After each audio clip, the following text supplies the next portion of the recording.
겪어왔죠. 일제시대, 그리고 해방, 한국 전쟁, 또 이러한 모든 과정을 통해서 그런 시대와 상황에 맞물려서 기독교는 굉장히 발전하게 되었고, 그리고 주목할 만한 그런 역사적인 그러한 길을 걸어왔습니다. 이렇게 빠르고 그리고 급성장하게 된 그런 원인 중에 하나가 이제 여러 가지 시대적 상황과 맞물려서 급성장을 하게 되었는데, 이제 코로나 이후 또 코로나 전에서부터 시작되었지만 앞으로 이제 우리 교회가 그런 급성장한 배경 속에 곳곳에 지금 누수되어지는 현상들이 발견됩니다. 보수해야 되고 시급하게 지금 무언가를 이렇게 메꿔 나가고 새로운 것들을 우리가 생각하고 나가야 되는데, 이렇게 한국 교회가 갑자기 가라앉게 된 이유가 도대체 뭘까? 많은 학자들이나 또 많은 이들이 이야기하기도 하죠. 그런데 문제는 제가 생각할 때에는 복합적으로 얽혀 있겠지만 한국 교회의 가장 큰 문제는 복음에 대한 것들을 부분적으로 이해하고 있다라고 하는 사실이에요. 복음을 부분적으로 이해해요. 그래서 그동안 한국 교회는 어떻습니까? 속죄의 복음, 그 다음에 다른 이들에 대한 구원, 영혼 구원, 여기에는 엄청난 매진을 하게 되고, 그리고 수많은 일들을 그곳에 집중시켜 왔습니다. 그래서 구원을 그러다 보니까 문제가 뭐냐면 어떤 의미적인 불교적인 의미의 내세와 동일시하게 되어져 버리는 하늘나라의 복음으로 그렇게 바꾸었다고 하는 이야기예요. 그러니까 왜곡됐어요. 구원론 자체가 왜곡되어져 있고, 그리고 심각한 이원론으로서 천국 복음, 하늘 복음에만, 하늘나라 복음에만 몰두하게 된 교회가 결국 한국 교회가 현재적인 것, 그리고 실존적인 것들, 삶의 문제, 이런 문제가 도외시되어져 버리는 동시에 결국은 중요한 종말론적인 비전들을 한국교회가 잃어버리게 된 겁니다. 그러니까 우리가 생각해 봤을 때 하나님 나라의 백성의 모습, 이것이 속죄론에 너무 치중되어 있고 복음이 그쪽으로만 치중되어서 설명되어지고 강단에서 선포되어지고 이러한 것들을 통해서 하나님의 나라 백성으로서 살아갈 모습에 대한 것들은 조명하지 못했다는 겁니다. 오로지 뭐예요? 복음이죠. 예수천당, 불신지옥, 이것에 굉장한 몰두를 하게 되었던 원인들이 있어요. 그래서 이제 우리가 복음은 실존적이고 현재적인 동시에 종말론적인 비전을 포함하고 있어야 됩니다. 복음은 언제든지 여러분 실존적이에요. 현재. 그리고 또 더 나아가서는 그리고 그 현재적이면서 동시에 종말론적인 것들을 포함하고 비전을 제시해 주어야 되는데, 지금 한국 교회들이 어떤 현상이 있습니까? 율법을 곧장 행위로 연결시키거나 또 행위가 구원과 연결되어지는 순간 그것을 우리는 이단이라고 그냥 정죄해버리는 일들이 한국 교회에 만연했다라고 하는 겁니다. 이제 우리가 코로나 시대를 지나고 다시 코로나가 회복되어져서 교회도 일상으로 돌아간다라고 생각을 했을 때, 과연 그러면 우리가 이제 코로나 이후에 어떠한 구원 또 어떠한 복음을 제시해야 될 것이고, 또 그것을 어떻게 우리가 또 이해하며 또 전개해 나갈 것인가? 로마서에 나타난 바울이 로마서를 통하여서 우리에게 전하여 주고 있는 그 칭의 사상을 통하여서 저는 다시 처음으로 돌아가자. 어떤 새로운 것들을 제시하고 가지쳐내는 그러한 복음이 아니라 처음으로 돌아가서 다시 시작해야 되지 않는가, 그 생각을 하면서 이제 오늘 함께 잠깐 좀 이야기를 나눠보려고 합니다. 로마서와 칭의 사상인데요. 칭의 이신칭이라고 우리가 말하죠. 믿음으로서 의롭게 함을 받는다라고 하는 거예요. 이것에는 행위가 아니라 믿음으로 의롭게 된다라고 하는 겁니다. 이신칭의를 말할 때, 그래서 믿음을 이야기할 때 십자가 속죄의 교리에 동의하는 것으로 간주하는 것이 그게 이신칭의라고 하는 거예요. 그렇기 때문에 이신칭의의 복음은 그동안 우리가 하나님 나라의 공부를 하고 성경이 말하는 복음, 바울이 말하는 복음, 그것이 십자가 속죄가 아니라 십자가의 속죄를 포함하고 있는 하나님의 나라라고 하는 것으로 우리가 이해를 해야 되는데, 칭의와 구원 사이에는 밀접한 관계가 있음을 이제 우리가 새롭게 좀 생각을 해봐야만 합니다. 바울에게도 행위가 구원의 필수적인 요소라고 로마서를 통해서 우리에게 전해주고 있습니다. 이신칭의가 무엇일까? 그동안 우리는 바울의 이신칭의를 조금 잘못 이해해 왔다고 우리가 볼 수 있어요. 바울의 복음이죠. 바울의 핵심 사상이 바로 로마서에 집중되어져 있고 바울 신학의 핵심으로 여겨진 것이 이신칭인데, 그러면 3편으로 우리가 질문을 던져보는 거예요. 과연 그럴까? 이신칭의 하나 가지고 과연 복음이 다 설명될 수 있을까? 그것을 이제 우리가 한번 논의를 좀 해보려고 하는 겁니다. 자, 칭의 사상이 과연 그러면 독보적인 조항인가라고 하는 사실이에요. 칭의 사상은 어떤 복음 중에 복음이고, 교회가 서기도 하고 쓰러지게 하는 것, 여러분 그게 칭의 사상이에요. 그렇기 때문에 칭의 사상은 우리가 독보적인 조항으로 여겨요. 루터나 칼빈이나 이 사람들이 로마서 또 갈라디아서를 통하여서 칭의 사상을 이야기하고 했을 때 그 이후로 교회가 세워지고 기독교가 세워지죠. 그렇기 때문에 독보적인 존재예요. 그런데 그 독보적인 존재라고 우리가 여기고 있는데, 현실적으로 칭의 사상이 기독교의 핵심적인 교리라는 것은 부정할 수 없어요.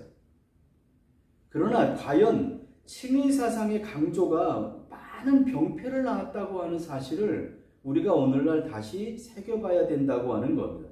믿음으로 의롭다 하심을 얻는다? 믿음으로 의롭다 하심을 얻는다? 이것으로 여러분 모든 기독교의 사상을 설명할 수 있을까요? 믿음으로 의롭게 된다라고 하는 이것으로 모든 기독교의 사상을 설명할 수가 없어요. 불가능해요. 바울이나 칼빈이나 아니면 루터나 의도하지 않았음에도 불구하고 칭의 교리를 토대로 고양하지 않고 저하되는 부분들이 있다라고 하는 거예요. 그래서 공부하다 보니까 바울이 말한 이 칭의 사상은 결국은 뭐냐면 개념일 뿐이에요. 메타포라는 거죠. 그래서 구원이라는 것은 해석의 설명이라는 한 부분이에요.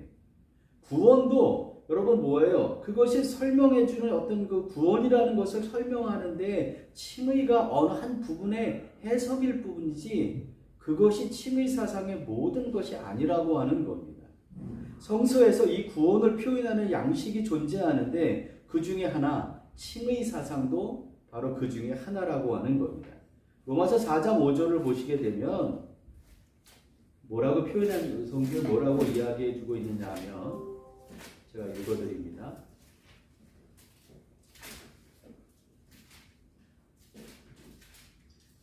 로마서 4장 5절 이를 아니할지라도 경건하지 아니한 자를 의롭다 하시는 이를 믿는 자에게는 그의 믿음을 의로 여기시나니 그러고 말해요. 칭의를 말하면 그거는요 무죄 판결이에요. 칭의를 한마디로 말하라 그러면 무죄 판결이라는 법정 용어예요. 그러니까 인간이 사회에 있는 곳에 빠질 수 없는 것이 여러분 법정이죠. 이 칭의 사상은 그런데 용납되는 거예요. 단지 재판관이 누굴까요? 재판관은 하나님이에요. 재판관이 하나님이신데 우리에게 너희들이 죄가 없다라고 무죄를 선언해 주신 것, 그것이 칭의 사상이라고 하는 겁니다. 하나님은 우리를 무죄로 판별해 주시는 것이 칭의예요. 그래서 칭의는 구원에 설명하는 어떤 유일한 방법은 아니라는 거예요. 그것은 우리가 지금 그동안 한국교회는 그것을 구원을 설명하는 유일한 것으로 이야기했죠. 그래서 조금 다른 칭의론을 이야기하면 이단시하게 되고 그 사람 이단을 판명하려고 했던 것들이 그동안 일어났던 일이라고 하는 겁니다. 지나치게 강조하는 것, 여러분 이것이 이제 무리라고 하는 사실이에요. 칭의 사상은 여러분 끝이 아닙니다. 칭의 사상은 그 후의 삶에 어떻게 적용하고 살아갈 것인가에 대해서 고민이 필요한 것이 그게 여러분 칭의 사상이라는 거예요. 칭의는 뭘까요? 칭의는 법정적인 선언인데 루터는 그래서 뭐라고 표현합니까? 이신득위라고 표현해요. 의를 얻는다라고 하는 것으로 루터는 표현합니다. 우리의 속성이 자동적으로 바뀌는 것이 아니란 이야기예요. 우리는 철저한 죄인이에요. 우리 스스로 죄를 해결할 수가 없어요. 그런데 루터에 의하면 하나님께서 예수의 십자가에 달리심으로 해서 우리에게 의가 전가되어졌어요. 낯선 의라고 표현하는데 그것이 우리 안에 존재하지 않는 의가 전개된 것인데 우리가 의가 있는데 그 의는 우리가 아니에요. 우리의 것이 아니라 하나님이 우리에게 전가해 준 그 의가 바로 이신득위다. 우리 안에 의는 없는데 그 의는 우리의 노력과 행위로 성취할 수 없는 겁니다. 그러나 우리의 본성은 뭘까요? 달라져야 된다는 거예요. 본성은 달라져야 되는 거예요. 칭의로서 구원을 받는 겁니다. 그런데 잘 생각해 보세요. 칭의는 시작일 뿐이에요. 하나님과 새로운 관계를 선언하는 것이에요. 의인인 동시에 죄인이에요. 칭의는요, 시작에 불과한 거예요. 다음에 무엇으로 이어져야 될까요? 칭의를 우리가 얻었을 때 우리는 그 다음에 성화의 단계로 넘어가죠. 그 다음에 성화의 단계로 넘어간 다음에 영광으로서 그것이 완성되어진다라고 우리는 이야기를 합니다. 이것이 여러분 개신교의 구원의 단계예요. 칭의, 그리고 성화, 그리고 영화로운 삶.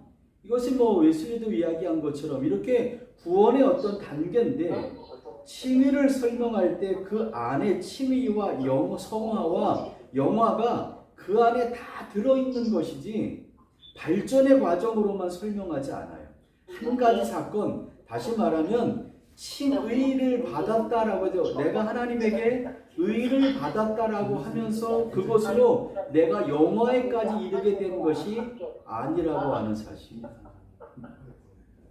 그러니까 칭의를 통해서 우리는 그 다음 단계로 넘어갈 수 있어야 됨에도 불구하고 어때요? 우리는 칭의만을 가지고 모든 구원을 거기에 그냥 다 포함한 것으로 여기고 우리가 그렇게 행동하고 있는 모습들을 우리가 보게 되는 겁니다. 칭의 문제를 한번 생각해 볼까요? 로마서를 한번 통해서 이제 우리가 보려고 하는데, 자, 우리가 한번 가만히 생각을 해보세요. 로마서가 칭의의 어떤 그런 사도 바울의 어떤 개념이라든가 루터나 이런 이들이 로마서 또 갈라디아서 2장 16절을 통해서 칭의 사상을 전개해 나가고 있어요. 근데 지금 앞에도 말씀드렸지만 우리가 루터에 사로잡히면 이게 문제가 있다는 이야기예요. 루터의 사상에 사로잡히다 보면 믿음으로 의롭다함을 받고 하나님의 은혜로 구원받는다라고 하는 말이에요. 그런데 루터는 여기 하나를 더 넣었어요. 뭘 넣었어요? 앞에 오직이라는 말을 더 넣었어요. 성서에는 오직이란 말이 없어요. 루터가 강조한 것이 뭐냐면 오직이란 말이 오직 믿음으로, 오직 은혜로 루터가 그거를 강조하고 있는데 오직이란 말을 여러분 그것은 누웠다라고 하는 말은 뭘까요? 무언가 하나 빼겠다는 거예요. 뭘 빼겠다는 거예요? 도덕적인 어떤 행위라든가 도덕적인 공로 이런 것들을 다 빼버리겠다라고 하는 거예요. 그리고 나서 오직 믿음으로 오직 은혜로만 나가는 거예요. 우리가 행위가 아니라는 생각을 하고 복음의 요체라고 생각을 하게 되는 거예요. 근데 루터가 여러분 다 맞으면 어떨까요? 상관은 없어요. 근데 루터가 만약에 다 맞는 것이 아니면 여러분 얼마나 그게 낭패가 되겠느냐고 하는 사실이에요. 이런 루터식의 사고를 갖게 되면 성경의 다양한 목소리를 우리가 이해할 수 없다라고 하는 사실이에요. 한번 볼까요? 마태복음 시작을 하면 마태복음 5장부터가 이제 예수님의 어떤 사역이 본격적으로 시작이 되죠. 산상수훈이 시작이 돼요. 근데 산상수훈 끝에 가면 결론 부분에 가면 7장 15절 이에 나오다가 7장 21절에 가면 뭐라고 말해요? 나더러 주여 주여 하는 자마다 다 천국에 들어가지 못한다는 거예요. 지금 마태는 그렇게 이야기를 하는 거예요. 마태는 누구든지 주의 이름을 부르는 자는 다 구원을 얻는다라고 말하는 지금 루터식의 사고를 가지고 있다 그러면 마태복음이 시작한 5장부터 시작돼서 마지막 산상수훈 결론쯤에 가는 이 부분을 나더러 주여 주여 하는 자마다 천국에 들어가는 것이 아니다라고 말하면 여러분 이상하지 않아요? 불편하지 않아요? 그동안 우리가 그렇게 이해한 거예요. 마태는 그런 사람이 천국에 들어가는 것이 아니라 요즘 말로 하면 요즘으로 말하는 거를 뭐 하는 거예요? 하늘에 계신 내 아버지의 뜻대로 행하는 자라야 천국에 들어간다라고 마태가 분명히 이야기한 거예요. 여러분 불편하지 않습니까? 예? 불편하지 않아요? 불편해요. 우리는 불편하면서도 어때요? 우리는 그냥 지나가 버리고 말아요. 그런가 보다. 그리고 지나가 버리고 말아요. 마태에 나타나는 예수님은요, 여러분 좀 섬뜩하지 않습니까? 마태복음 읽을 때 그런 걸 말해요. 잔치에 초대를 받아도 어때요? 소용없어요. 잔치에 초대를 받았는데 소용없어요. 뭐를 안 입고 있으면? 예복을 안 입고 있으면 아무 소용이 없다는 거예요. 누가에도 같은 이야기가 나오는데 누가에는 그런 이야기가 없어요.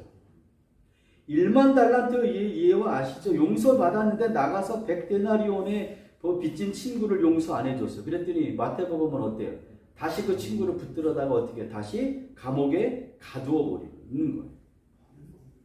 예수님이 강조하는 것이 뭘까?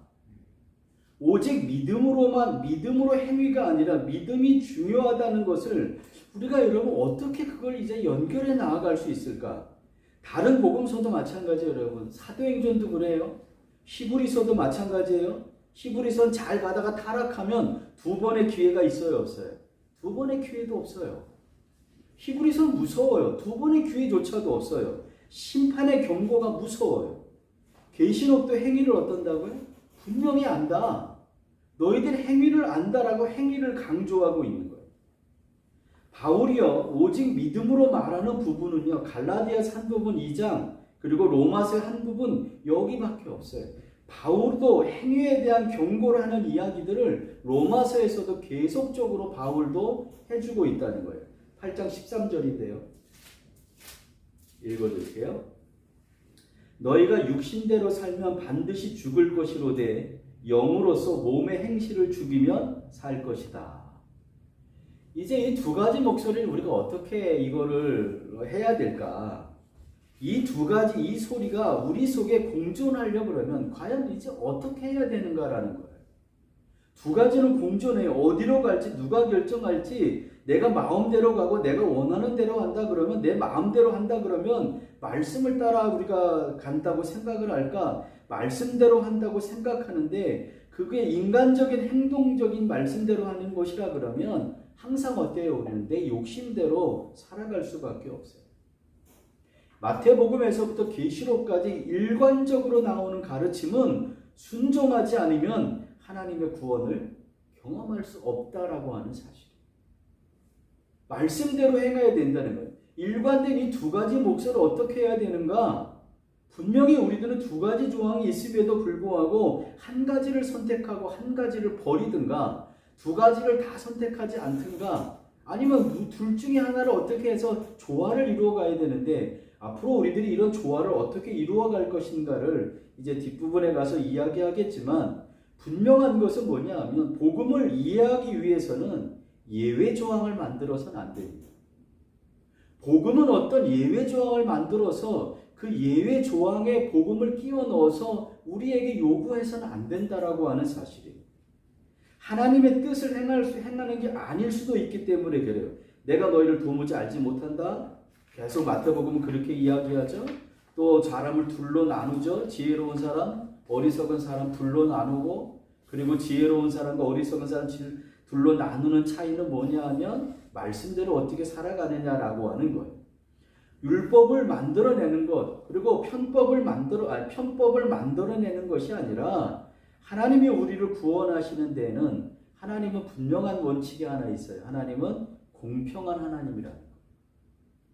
신약 성경이 가장 일관되게 가르침 중에 하나가 뭐냐 하면 하나님은 어떤다는 거예요. 모든 사람들을 행한 대로 갚으신다라고 하는 거예요. 이 진리를 우리가 수용할 수 있어야만 합니다. 복음을 행하지 않아도 천국에 갈 수 있다는 것은 여러분 속임수일지도 몰라요. 또 성경은 순종하지 않으면 안 된다는 사실을 분명하게 드러내고 있는데 그것을 우리가 그냥 이해하려고 하지도 않고 그냥 묻어버리고 불편하지만 그냥 묻어버리고 돌아가고 있다는 거예요. 시편 61편 아시죠? 우리가 찬양 많이 하잖아. 시편 61편 찬양할 때 우리 복음성가 앞부분은 다 불러요. 그런데 시편 61편 맨 뒤에 가면 하나님이 그 말씀이 나와요. 하나님은 행한 대로 너희들을 심판하겠다는 거예요. 물론 61편이 앞에 나오는 찬송가처럼 그렇게 시편 기자가 평안할 때 있는 그런 시편은 아니에요. 굉장히 어려움 속에 있고 남들이 다 나를 지금 어떻게 해코지 하려고 하는 그런 상황 가운데 있으면서도 시편 기자는 하나님을 온전히 찬양해요. 이유가 뭘까? 하나님은 자기가 경험한 하나님은 어떤 하나님이에요? 공평하신 하나님이에요. 공평하신 그 하나님이기 때문에 내가 지금 이렇게 어려움을 당하고 힘든 과정이 있지만 그런 하나님이 마지막 내가 하나님께 갔을 때 결국 하나님은 나를 내가 행한 대로 갚아주실 것이기 때문에 내가 그렇게 공평한 하나님을 믿고 나아간다는 거예요. 하나님이 공평하지 않다 그러면 어떤 일이 벌어질까요? 하나님이 공평하지 않아. 우리 다 목회자들이잖아요. 그렇죠? 목회하는데 솔직히 표현해보면 내가 이렇게 나에게 신경 잘 써주는 사람도 있고 내가 신경 가는 사람이 있어요. 그렇죠? 근데 나를 신경 잘 써주고 나에게 뭘 잘해주고 하는 사람만 목사가 신경 써서 그 사람만 위해서 기도해주고 그 사람 보면 주일날 얼굴 환하게 하고 웃고 그러고 나한테 별로 관심 안 갖고 한 사람들은 그냥 뚱하고 이렇게 말씀도 잘 전달 안 해주고 신방도 잘 안 하고 그런다 그러면 어떨까요? 우리들은 뭔가 지금 공평한 하나님을 설명하고 있고 공평한 하나님을 이야기하고 있는데 나는 그렇지 않다는 거예요. 바울이 싸울 때 할례 받았다고 큰 소리를 치지 마라라고 이야기해요.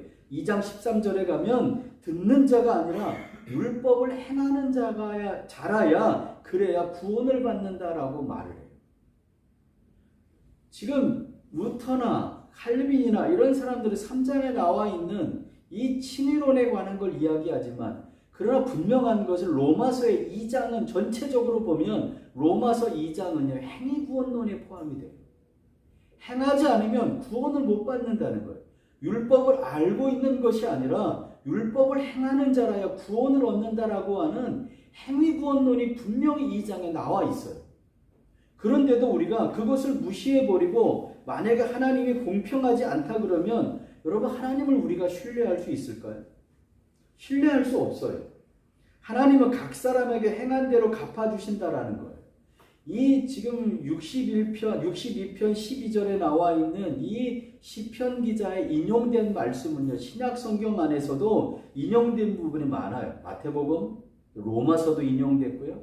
베드로 전서에도 인용이 되어져 있고 하나님은 어떤 분이냐? 행한 대로 갚아주시는 분이라는 거예요. 때문에 구원은 개떡같이 하는데 말이에요. 내가 믿음 생활은 개떡같이 하는데 하나님은 찰떡같이 나를 아시고 나를 구원해주고 나를 은혜로 베풀어주는 그런 하나님이 아니라고 하는 사실이에요. 자, 그러면 우리가 칭의사상에서 실천적으로 어떻게 우리가 가야 되는가? 로마서 1장 16절에 보면 뭐라고 표현해? 하나님의 능력이다라고 말해요. 하나님의 능력이 됨이라. 그러니까 편법이 아닌 구원에 이르게 하는 하나님의 능력이 됨을 우리가 여러분 어떤다는 거예요? 깨닫게 된다는 거예요. 왜 믿음이 우리를 구원합니까? 바울은 이 복음이야말로 하나님께로 인도하는 복음이야말로 하나님의 능력이고 복음은 구원에 이르는 힘이 있기 때문에 바로 그것을 우리가 가지고 살아가야 된다라고 하는 겁니다. 우리는 특혜를 받을 수 없어요. 하나님은 공평한 하나님이기 때문에 그래요. 내가 하나님과 좀 더 친하다고? 내가 하나님을 멀리했다고? 그렇다고 하나님이 어떤 공평하지 않게 우리가 행한 그 뭐 한 것 가지고 하는 분이 아니고 하나님은 공평하신 하나님이기 때문에 하나님에게는 특혜가 없어요. 원칙을 어긋나는 것이 아니라 전제하고 우리가 여러분 성경을 읽고 그리고 로마서도 이해해 나가야 된다라고 하는 거예요. 복음은 구원에 이르는 힘이 된다라고 하는 사실이에요. 자, 그 뒤에 보시면 그래서 칭의의 출발점이 나오게 되는데 칭의의 출발점이 어딜까? 칭의의 출발점은 여러분 예수의 죽음과 부활에서 시작이 됩니다. 고린도전서 15장 17절인데 제가 찾아드릴게요. 15장 17절입니다. 그리스도께서 다시 살아나신 일이 없으면 너희의 믿음도 헛되고 너희가 여전히 죄 가운데 있을 것이요. 그러고 말해요. 칭의의 시작은요, 예수의 죽음에 대한 이야기는 복음서에도 여러분 나옵니다. 그러나 부활의 소식은 누가 전하기 시작했을까요? 부활은 초대교회 크리스천들이 사도로서 거듭이 나면서 부활을 선포하게 됩니다. 부활이 구원의 필수 요건인지에 대한 논의는 없어요. 과연 부활한 것이 구원의 필수적인 요건인가 논의는 없는데 신약의 여러 문서에서 부활을 구원론의 관점에서 해석한 사람이 한 사람이에요. 누굴까요? 그게 바울이에요. 오늘 5장 17절 부활이 없으면 너희의 믿음이 헛되다라고 말을 하죠. 부활이 없으면 너희의 믿음이 헛되다는 거예요. 예수의 부활을 칭의의 어떤 필수 요건으로 설명하고 있는 사람이 그게 바울이에요. 그래서 이런 전제하에 여러분 4장 25절 로마서 4장 25절을 보시면 예수는 우리가 범죄한 것 때문에 내줌이 되고 또한 우리를 의롭다 하시기 위하여 살아나셨느니라. 이것이 설명되어지는 거예요. 바울에게 있어서 부활은 칭의의 시작이에요. 그리고 칭의의 부활은 필수적인 요건이에요. 부활한 주님, 그리고 그 부활한 주님을 통하여서 결국은 제의적이 아니라 우리의 신분이 영속적으로 해결되어지는, 회복시켜주는 그런 칭의, 무죄 선언은 부활이 있을 때에만 그것이 가능하다라고 이야기를 하는 거예요. 그래서 바울에게 있어서요, 중요한 신학이 하나 있는데 그것이 뭐냐 하면 십자가 신학이에요. 바울은 십자가 신학에 대해서 끊임없이 이야기합니다. 속죄의 신학이라고 말하는데 바울의 칭의의 한 축이에요. 죽음에 담겨있는 속죄의 기능, 앞으로 지을 죄까지도 결국 무제한에 가까운 만큼의 강력한 것이 뭐냐 하면 속죄의 어떤 신학이에요. 문제는 뭘까요? 용서를 무제한으로 하다 보면 뭐가 될까요? 하향 평준화가 된다. 용서를 무제한으로 해나갈 때 그것이 하향 평준화가 된다라고 하는 거예요. 그래서 3장 8절 또 읽어드릴게요. 3장 8절에 뭐라고 말하는, 또는 그러면 선을 이루기 위하여 악을 행하자 하지 않겠느냐. 어떤 이들이 이렇게 비방하여 우리가 이런 말을 한다고 하니 그들은 정죄받는 것이 마땅하니라. 그렇게 말해요. 6장 1절에 넘어가서도 바울은 또 말해요. 그런즉 우리가 무슨 말을 하리요? 은혜를 더하게 하려고 죄에 거하겠느냐라고 말합니다. 바울의 큰 근심이 뭐냐면 예수를 믿고 막 사는 사람들, 그리고 그들이 살아가는 그 모습, 그리고 그리스도를 믿는 가운데 자유를 만끽하고자 하는 부분에 거침이 없었다는 거예요. 고린도전서 보세요. 그들이 믿음이 거침이 없어요. 그런데 문제는 뭐냐? 바울은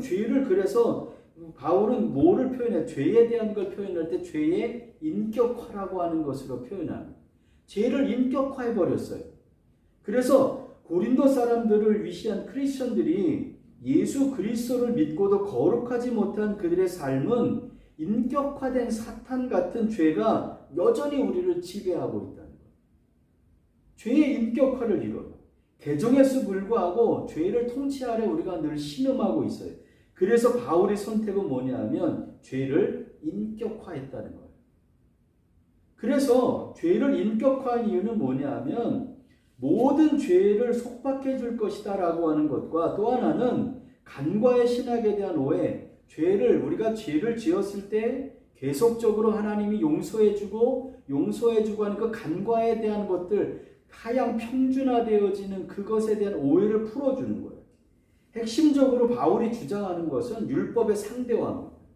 죄를 정의하고 깨닫게 하는 기능밖에 없다는 상대화를 하는 것인데 결국 죽을 때 그것이 율법에 대해서 죽은 거예요.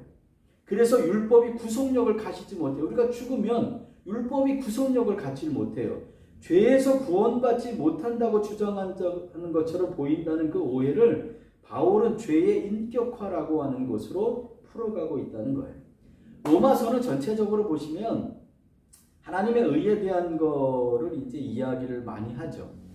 근데 우리가 그동안 루터의 영향으로 하나님의 의에 대한 것, 칭의 사상을 이야기할 때 반드시 이해하고 넘어가야 되는 게 뭐냐 하면 하나님의 의예요.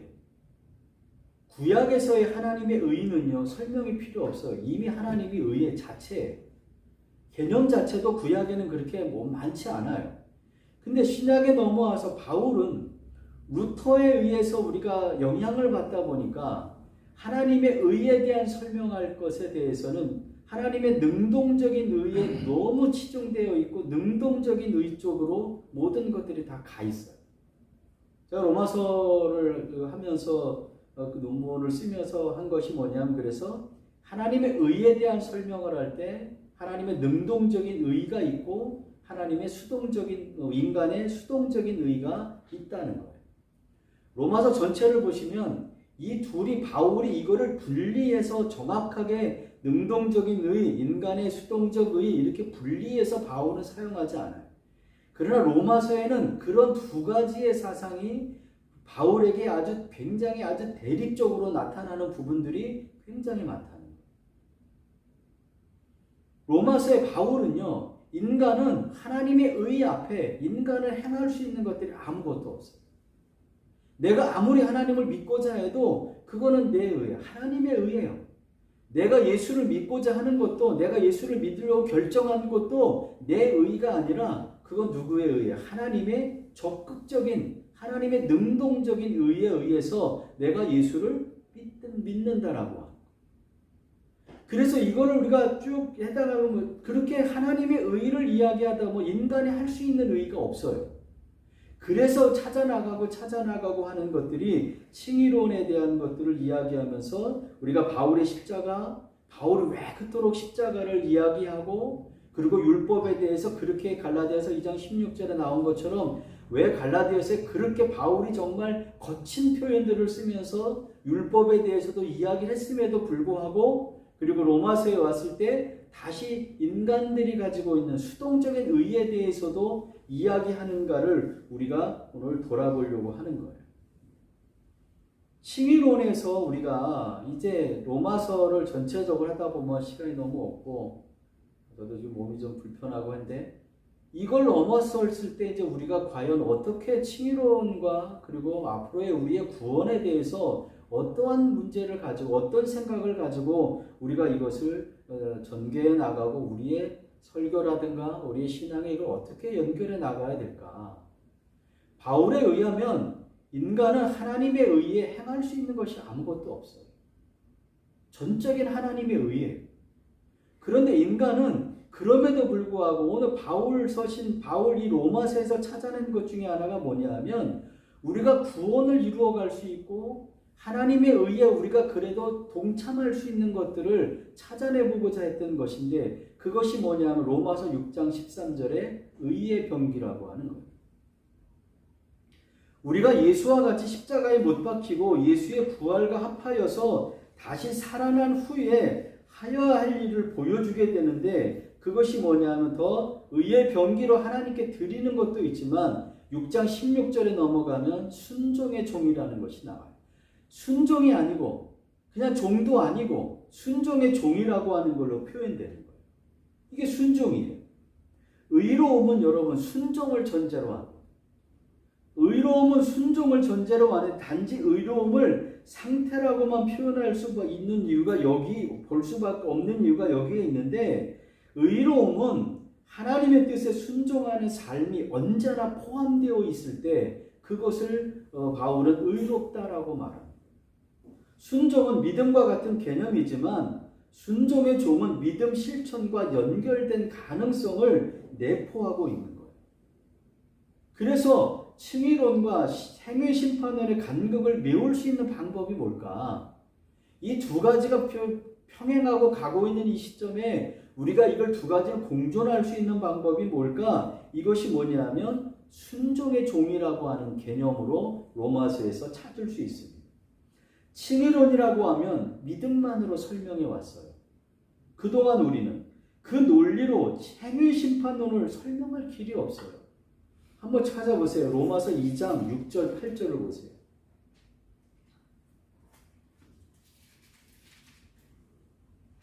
2장 6절 8절에 그래요. 하나님께서 각 사람에게 그 행한 대로 보응하시되 참고 선을 행하여 영광과 존귀와 썩지 아니함을 구하는 자에게는 영생으로 하시고 오직 당을 지어 진리를 따르지 아니하고 불의를 따르는 자에게는 진노와 분노로 하시리라. 행위구원론이에요. 이걸 도대체 무엇으로 설명할 수 있을까? 3장 넘어가면 23절, 24절, 25절 역시 마찬가지로 칭의론에 대한 그 중요한 부분들이 그 속에 있는데 이거를 설명할 수 있는 것, 그들 간극을 좁힐 수 있는 것은 순종의 종으로서 의로움에 이른다고 하는 순종하는 믿음은 칭의와 행위 심판을 연결할 수 있는, 중재할 수 있는 유일한 개념으로 찾아낸 것이 뭐냐면 그것이 순종의 종이라고 하는 사실이에요. 로마서는요, 순종을 언급할 때 독특한 거예요. 순종의 종이다. 순종의 종이다라고 그렇게 언급을 합니다. 하나님의 능동적인 의에 해당하는 순종에 입각해가서 그것이 종으로 사는 것이 인간의 수동적인 삶이라고 하는 것을 부각하기 위함이에요. 또 십자가와 부활, 이 주제를 언급할 때에도 그 가치들이 연합을 강조해요. 십자가와의 연합은 세례를 이루어지지만 하나님과 하나님이 우리와 화평을 이루기 위하여서 평화를 이루기 위하여서 그리고 하나님이 우리에게 오셨다라고 하는 거예요. 그러니까 그리스도의 윤리는 소극적일 수밖에 없는 종말론적인 긴장이 언제나 그렇게 긴장 상태로 우리가 가고 있는 거예요.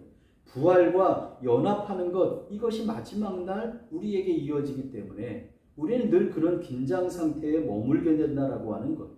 순종의 종으로서 사는 것, 또 의의 종으로 사는 것, 하나님과 화목하고 다른 인간들과 화목하는 것도 모두 인간들이 가지고 있는 그런 소극적인 의에 해당이 된다라고 하는 사실이에요.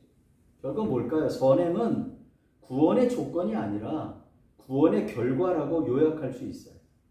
그러니까 바울에게 있어서 구원은 철저하게 하나님께 속한 하나님의 의에 해당이 돼요.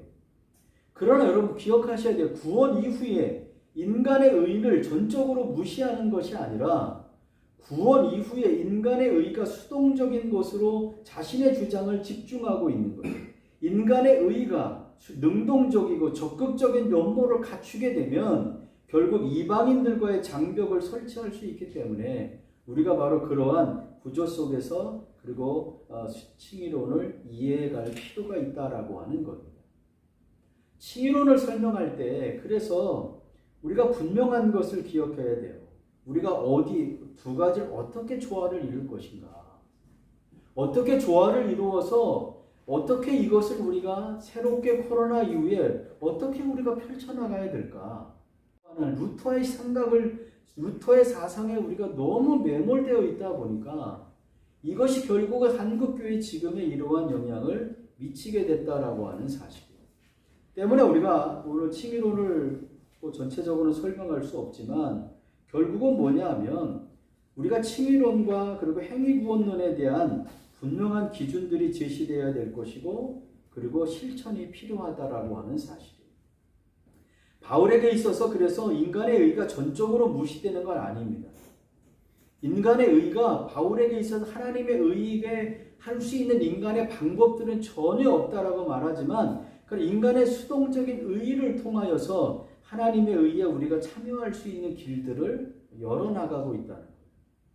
그래서 우리가 구원론에 대한 잘못된 부분들 우리가 분명히 다시 한번 생각을 해야 될 것이고 왜 믿음이 우리를 구원하는가? 바울이 말했던 것처럼 우리를 하나님께로 하나님의 능력이고 구원에 이르는 힘이 되기 때문에 그것이 우리에게 여러분 굉장히 구원론에 있어서 중요한 거예요.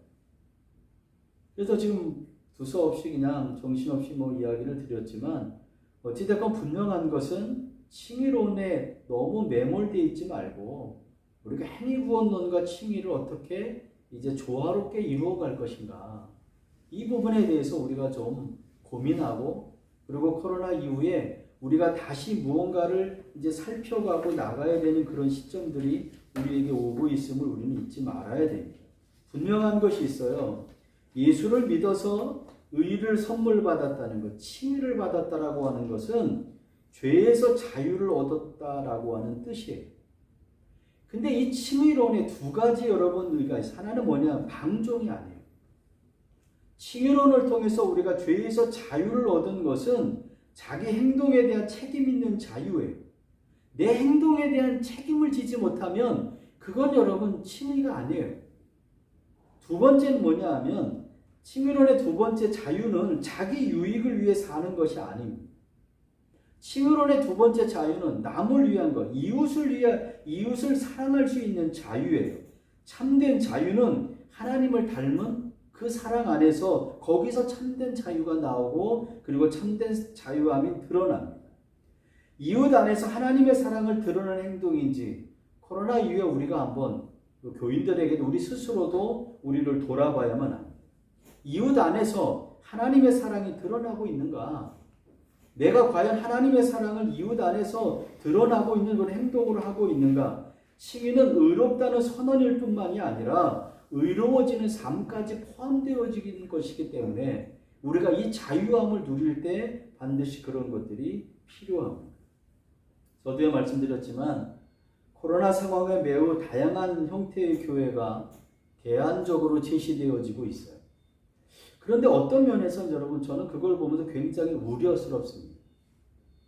한국교회가 이렇게 성장하고 발전한 이면에는 무엇이 있었느냐 하면 모든 교인들로 하여금 어디로 모이게 했어요? 교회로 모이게 했어요. 교회에 모여서 늘 성경 공부하고 무슨 모임을 하고 온통 교인들로 하여금 외부 세계에 다른 세상적인 것에 관심을 갖지 못하도록 교회가 그것에 신경을 쓰고 언제든지 모여서 함께 여기서 예배하고 모임을 하고 여기서 같이 교제를 나누고 이것에 우리가 집중한 영향이 지금 있다는 얘기예요. 그것이 지금까지 한국 교회들이 행했던 모이는 교회로서의 역할들을 그렇게 행해왔어요. 그래 여러분 보세요. 코로나 이후에 어떻습니까? 한국 교회가 이제 더 이상 모이는 교회로 모여질 수 있을까? 교회 안에 모여서 모든 걸 행하고 모이는데 사람들이 적극적일 수 있을까요? 이제는 그런 관계에서 벗어나서 초기 우리 기독교처럼 흩어지는 교회로 가지 않으면 홀로서 자기의 믿음을 세워나가는 그런 믿음으로 세워지지 못하면 교회가 이제는 굉장히 위험에 빠질 수 있다라고 하는 거예요. 그래서 교회가 여러 가지 고유 기능들을 이야기하고 있는데 각자 판단에 달라지겠지만 대한교회로 제시한 모델들을 보게 되면 기존 교회 틀을 넘어서려고 그러고 그것을 최선인 것처럼 유행인 것처럼 여기고 있어요. 그러나 한번 생각을 해보자고요.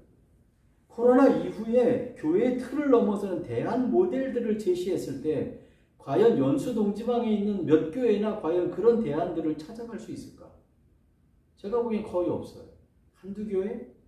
나머지는 그렇게 따라갈 수도 없고 그렇게 대안적인 제시를 하면서 교회가 움직일 수 있는 그런 여건도 되지 못해요. 그렇다 그러면 어떻게 해야 될까? 제가 이거를 생각을 해본 것이 뭐냐 하면 다시 처음으로 돌아가자는 거예요. 처음 돌아가는 거예요. 초대교회와 같이. 처음으로 돌아가서 처음 생각을 가지고 처음 그 믿음을 가지고 우리가 새롭게 이 21 이제 코로나 이후에 교회의 일들을 행해 나가야 되지 않을까. 여러분 큰 교회에 따라가려고 하지 마시고요. 큰 교회에서 행하는 여러 가지 것들을 적용해 보려고 물론 저도 해보기도 했지만 그거는 절대로 되지 않더라고요. 그렇다면 우리 연수동지만 우리 같은 이렇게 그룹에 있는 교회, 우리 모든 수많은 교회들이 과연 어떻게 해야 코로나 이후에 과연 살아가고 그리고 교회를 지속적으로 그렇게 하나님의 나라를 세워가는 데 사용되어질 수 있을까? 다시 돌아가는 거예요. 처음. 그리고 올바른 구원관을 가지고서 그리고 칭의와 그리고 행위구원론에 대한 적절한 조화를 이루어가면서 또 그렇게 되기 위해서 우리가 목회자들부터 먼저 생각이 바뀌고 그리고 설교의 내용이라든가 저는 그렇게 바뀌어야 된다고 생각을 해요. 1528년에 루터가 교회를 시찰하면서 한 이야기 중에 하나가 뭐가 있느냐 하면 사람들이 값싼 거를 자꾸만 주입한다는 거. 회개를 이야기하지 않는다는 거. 은혜를 이야기하는데 그 다음에 회개로 이어져서 회개가 이루어져야 되는데 그렇지 못하고 교회가 루터가 있던 그 시대에서도 이미 벌써 그렇게 값싼 은혜에 대한 복음이 전해지고 있는 것에 대해서 루터가 보고서에 그렇게 써 있는 그런 부분들도 있어요. 우리 한국 교회가 아니 더 나아가서 그냥 우리 연수 동지방 모든 교회들이 그래서 코로나 이후에도 바로 설 수 있기를, 그리고 우리가 올바른 교회로서 균형 잡힌 한쪽에 치우쳐져 있는 그런 구원론이 아니라 그런 모든 문제들을 잘 직시해서 잘 조화를 이루면서 그렇게 나아가는 그런 교회가 될 수 있으면 감사하겠습니다. 여러 가지 두서없이 해서 죄송합니다. 박수 해주세요.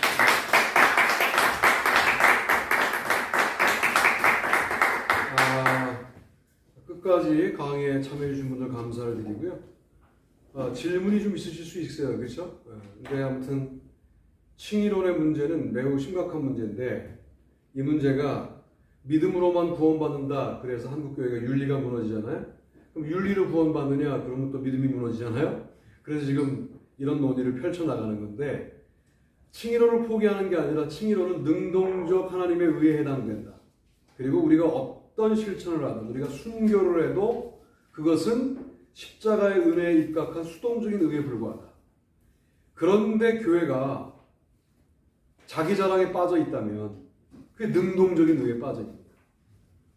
교회가 업적을 자랑한다면 능동적인 의에 빠져 있는 거예요. 성도가 누가 알아줘야만 움직인다면 능동적인 의에 붙잡혀 있는 거예요. 그건 못 받습니다.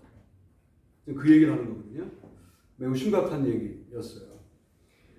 이 질문들은 여러분 메일로 보내주시면 임상원 목사가 대답을 할 거고요. 이 논의를 하면 아마 밤새야 될 거예요. 그래서 이 정도로 하고, 감사님 기도하시면 좋은데 감사님이 그 음성이 연결이 안 돼가지고 제가 기도하고 오늘 또 특강 마치도록 하겠습니다. 기도하십시다. 하나님,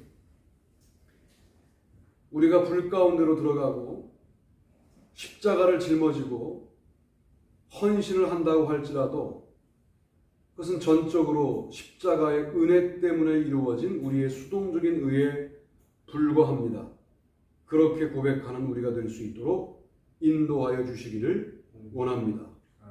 그와 같은 은혜로운 실천이 믿음의 향기로 동반될 때 우리는 이 시대에 대안을 만들어내는 또 다른 믿음의 공동체가 될 수 있을 줄로 믿습니다. 연수동 지방이 그런 지방 될 수 있도록 인도하여 주옵소서. 예수님의 이름으로 기도합니다.